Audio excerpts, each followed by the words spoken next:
Kerala governor Arif Mohammed Khan രണ്ടും കൽപ്പിച്ചു തന്നെയാണ്. കേരള സെനറ്റ് വിഷയത്തിൽ വൈസ് ചാൻസലർ ഗവർണർക്ക് റിപ്പോർട്ട് നൽകി. ഗവർണറുടെ നിർണായകമായ നീക്കത്തിനായി കേരളം കാതോർക്കുകയാണ്.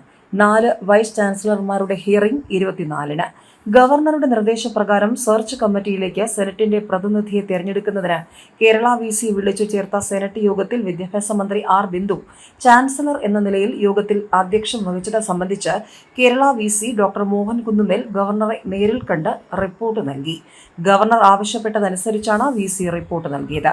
യൂണിവേഴ്സിറ്റി നിയമപ്രകാരം വൈസ് ചാൻസലറാണ് യോഗത്തിൽ അധ്യക്ഷം വഹിക്കേണ്ടതെന്ന് മന്ത്രിയെ അറിയിച്ചിട്ടും മന്ത്രി യോഗ നടപടികൾ ആരംഭിച്ചതായും അജണ്ടയിൽ ഇല്ലാത്ത പ്രമേയം പാസായതായി യോഗത്തെ അറിയിച്ചതായും യോഗത്തിൽ പ്രതിപക്ഷ സെനറ്റ് അംഗങ്ങൾ 2 പേരുകൾ നിർദ്ദേശിച്ചതായും VC ഗവർണർക്ക് നൽകിയ റിപ്പോർട്ടിൽ പറയുന്നു.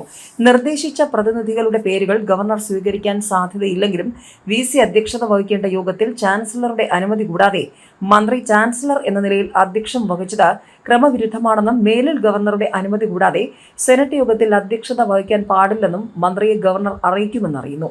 മന്ത്രിയുടെ അധ്യക്ഷതയിൽ ചേർന്ന സെനറ്റ് യോഗം റദ്ദാക്കാനും വീണ്ടും പ്രതിനിധിയെ തിരഞ്ഞെടുക്കുന്നതിന് സ്പെഷ്യൽ സെനറ്റ് യോഗം ചേരാൻ VCക്ക് നിർദ്ദേശം നൽകാനുമാണ് സാധ്യത. കോടതി നിർദ്ദേശപ്രകാരം പുറത്താക്കാൻ നോട്ടീസ് നൽകിയ കാലിക്കറ്റ് സംസ്കൃത ഡിജിറ്റൽ ഓപ്പൺ സർവകലാശാല VCമാരെ ഗവർണർ ഈ മാസം 24-ന് ഹിയറിംഗിന് ക്ഷണിച്ചു. VCമാരോ അവർ ചുമതലപ്പെടുത്തുന്ന അഭിഭാഷകർക്കോ ഹിയറിംഗിൽ പങ്കെടുക്കാൻ അനുമതി നൽകിയിട്ടുണ്ട്. അതിനിടെ സംസ്കൃത സർവകലാശാല VC ഗവർണർ വീണ്ടും ഹിയറിംഗ് നടത്താൻ നിർദ്ദേശിച്ച കോടതി ഉത്തരവ് ചോദ്യം ചെയ്ത് ഡിവിഷൻ ബെഞ്ചിൽ അപ്പീൽ ഹർജി ഫയൽ ചെയ്തുവെങ്കിലും അപ്പീൽ ഫയൽ സ്വീകരിക്കാൻ ഡിവിഷൻ ബെഞ്ച് വിസമ്മതിച്ചു. പിഴ ഈടാക്കേണ്ടി വരുമെന്ന് കോടതി വാക്കാൽ അഭിപ്രായപ്പെട്ടതിനെ തുടർന്ന് അദ്ദേഹം അപ്പീൽ ഹർജി പിൻവലിക്കുകയായിരുന്നു.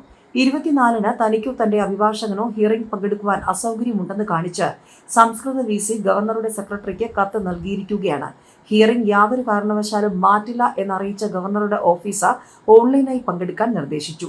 കാലിക്കറ്റ് VC നിയമനത്തിന്റെ സെർച്ച് കമ്മിറ്റിയിൽ ചീഫ് സെക്രട്ടറിയെ ഉൾപ്പെടുത്തിയതും സംസ്കൃതയിൽ പാനലിന് പകരം ഒരു പേര് മാത്രം സമർപ്പിച്ചതും ഓപ്പൺ ഡിജിറ്റൽ സർവകലാശാലകളിൽ VCമാരെ UGC പ്രതിനിധി കൂടിയായ ആദ്യ VCമാർ എന്ന നിലയിൽ സർക്കാർ നേരിട്ട് നിയമിച്ചതുമാണ് VC പദവി അയോഗ്യമാകാൻ കാരണമായി ഗവർണർ നോട്ടീസ് നൽകിയത്.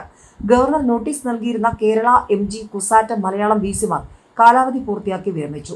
KTU കണ്ണൂർ ഫിഷറീസ് VCമാർക്ക് കോടതി വിധി പ്രകാരം പദവി നഷ്ടപ്പെട്ടു. അതിനിടെ സർവകലാശാലകളിൽ സ്ഥിരം VCമാരെ നിയമിക്കണമെന്നാവശ്യപ്പെട്ട് ഡോക്ടർ മേരി ജോർജ് ഹൈക്കോടതിയിൽ സമർപ്പിച്ചിരുന്ന ഹർജി സർക്കാർ അഭിഭാഷകൻ എതിർ സത്യവാങ്മൂലം നൽകുന്നതിന് കൂടുതൽ സമയം ആവശ്യപ്പെട്ടതിനാൽ ഹർജിയിൽ വാദം കേൾക്കുന്നത് അടുത്ത മാസത്തേക്ക് മാറ്റി.